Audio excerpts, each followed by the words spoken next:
Hey everybody, welcome to my channel. Thank you so much for joining me. This is gonna be my first video, my first full video, so I appreciate the time that you're spending with me. What I wanna talk to you about today is how to get things done when life is not easy. Now, a little story about myself.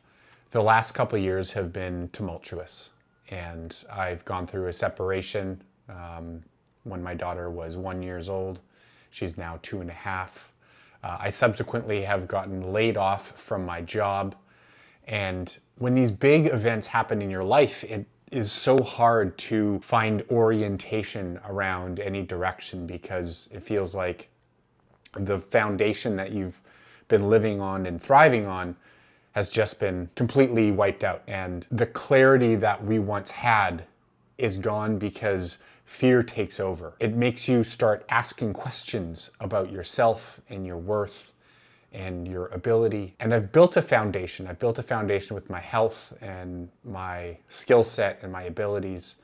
And even with a foundation, it's incredibly hard. And so the last little while, I've been feeling super lost, and it's been really hard to get motivated. I had a job lined up for next month, something I was looking forward to.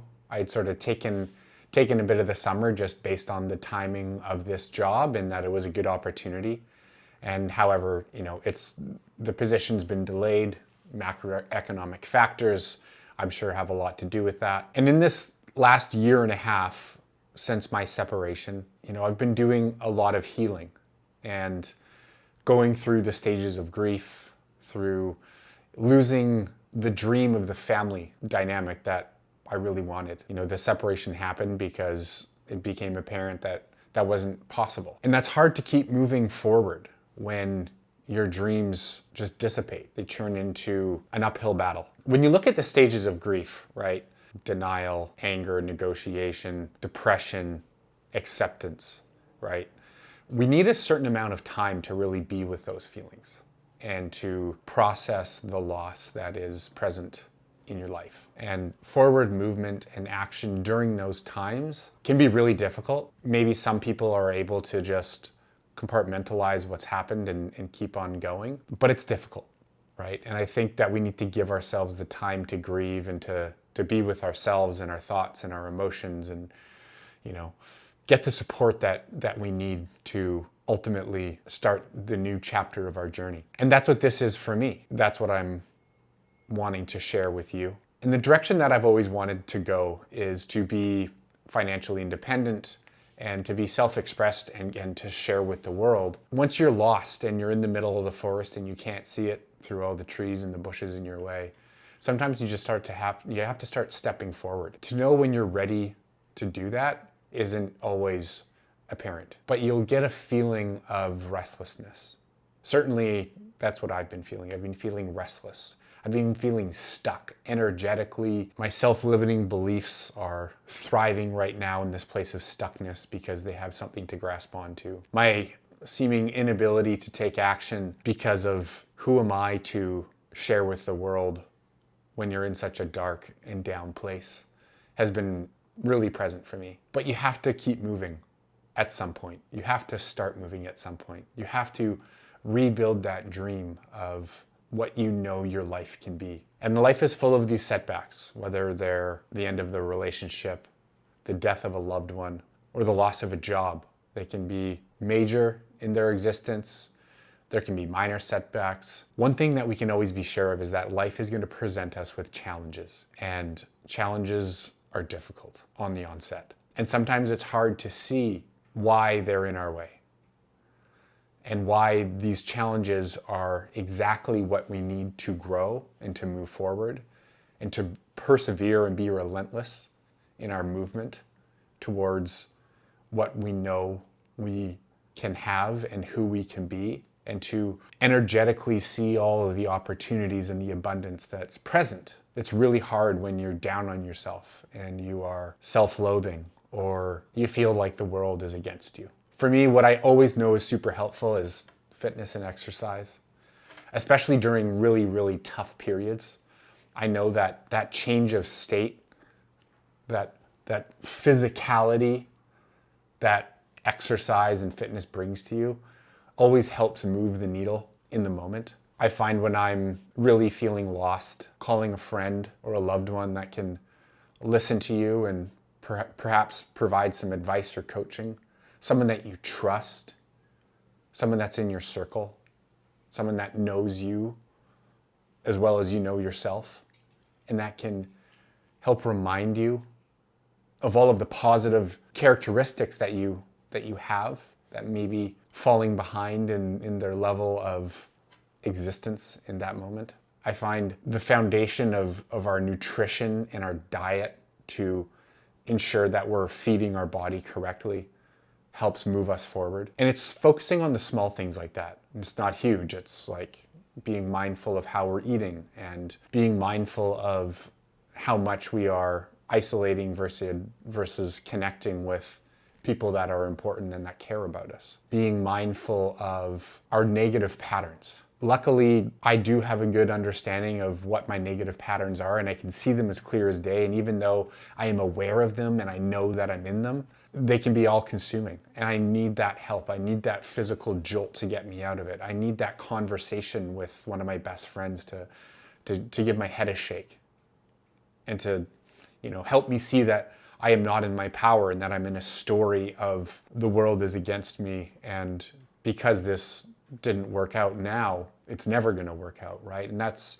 a hard thing to face by yourself. And so the more we can get support in our daily habits and our daily routines with the ones connecting with the ones that we love, the easier it is that we're going to come out of that place of grief and loss and be able to get back to our true self and to start working towards our dream and to really inhabit and be that person that we ultimately want and are. I think belief in yourself is really important. And maybe I'm projecting because that's all I know, but it's been extremely important in myself to be able to move forward and to have that foundation of belief in myself and what I can do, because I've done the hard things over and over and over enough to know and understand that nothing is insurmountable and that everything is achievable.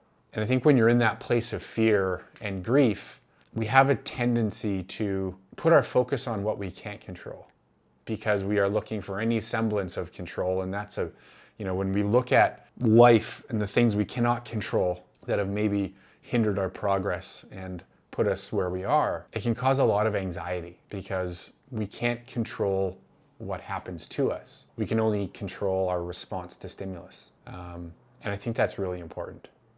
And I think that's why all these micro habits, eating well, getting your exercise, connecting with loved ones, getting the support you need, meditating, all of these things that seem in the moment inconsequential, and how could that possibly help my situation, right? That's the thought I always have. How could going to the gym right now help me out of this hole that I've living in my head? How is talking to my friend going to help me? Because they don't understand my pain. They don't understand the complexities of my life. It's just a waste of time. How is sitting silently with my thoughts and observing them going to put me forward? But it's all of those small actions where we're able to put a deposit into the bank of us and our soul and our being. Those things build up over time, right? And they keep us afloat, if anything, and they help us grow and rebuild. And when we're in this place of grief or we're coming out of it, coming out the other side, and we're trying to find that motivation or that momentum to start working towards our dreams again, I think the worst thing that we can do is have regret on the things that we have or have not done in the past. I found, I was really hard on myself. I was really hard on myself after the separation because the time with my child was to some degree split with me and her mom. And what that meant is that, I had some Tim time. I had some Timmy time.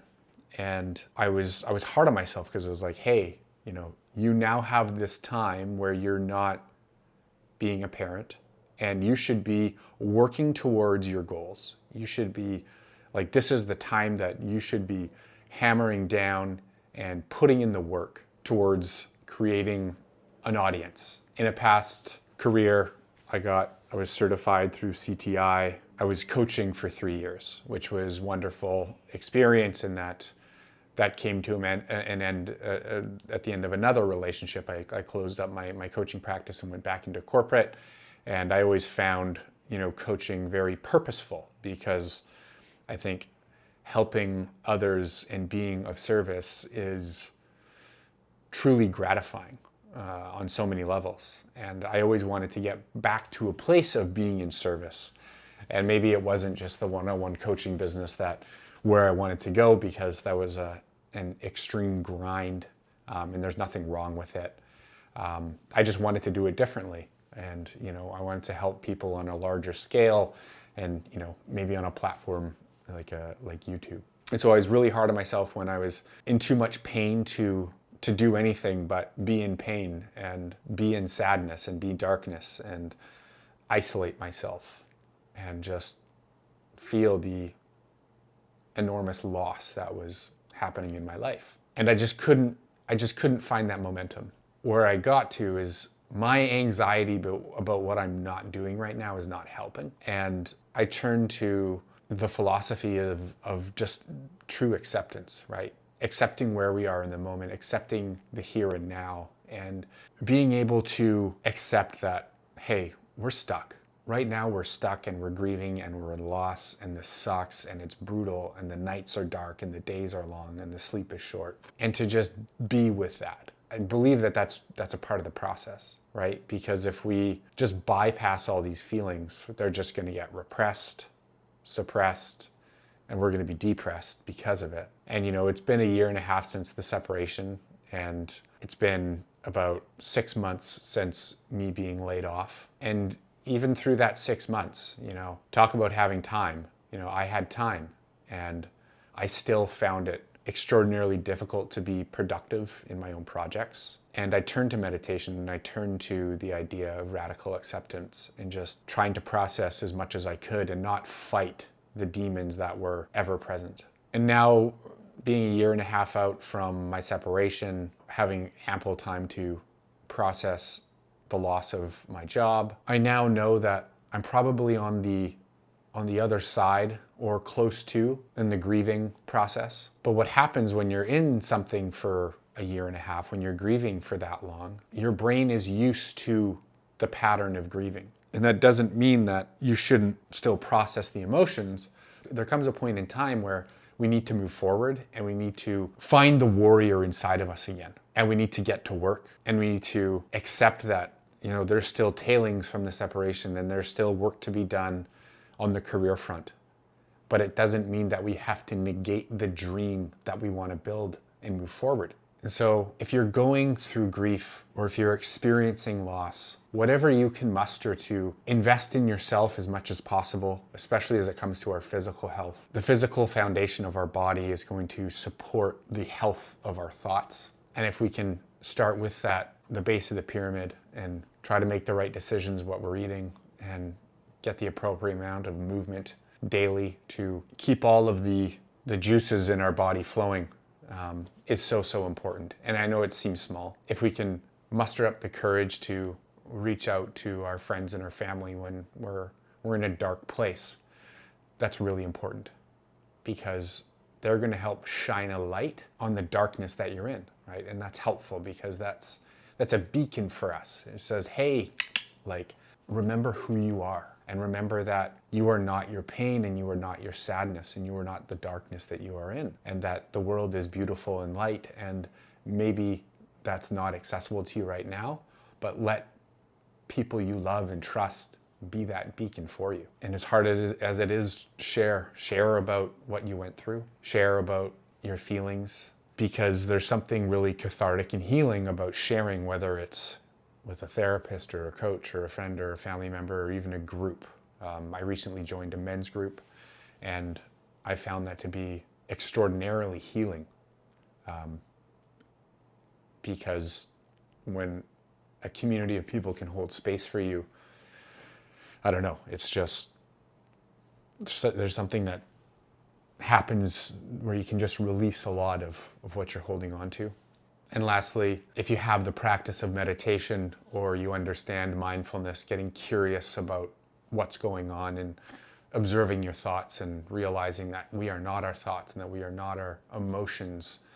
And when we realize that we are not something, we can accept that it's just a passing object in our sphere of consciousness, it allows us to move forward. And so as we look at how to start gaining direction and reconnecting with our purpose during and or following the grieving process, just keep this in mind, because the world's not over and your story's not over. And it's simply just a new stage of the path. And I hope if this supports you in any way, please let me know. My heart goes out to you and I appreciate your time. Look forward to seeing you on the next video.